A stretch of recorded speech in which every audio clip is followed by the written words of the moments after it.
somehow got around it? Is it just the fact that Negroes are black? White America must see that no other ethnic group has been a slave on American soil.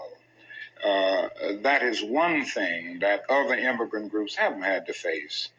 The other thing is that the color became a stigma. American society made the Negro's color a stigma. America freed the slaves in 1863 through the Emancipation Proclamation of Abraham Lincoln, but gave the slaves no land or nothing in reality, and as a matter of fact, to get started on. At the same time, America was giving away millions of acres of land in the West and the Midwest, which meant that there was a willingness to give the white peasants from Europe an economic base.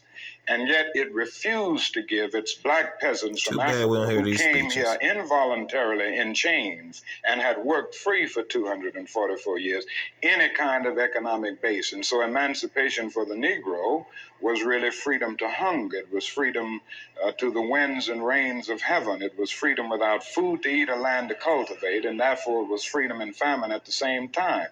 And when white Americans tell the Negro to lift himself by his own bootstraps, they don't look over the legacy of slavery and segregation. I believe we ought to do all we can and seek to lift ourselves by our own bootstraps. But it's a cruel jest to say to a bootless man that he ought to lift himself by his own bootstraps. And many Negroes, by the thousands and millions, have been left bootless as a result of all of these years of oppression and as a result of a society that deliberately made his color a stigma and something worthless and degrading.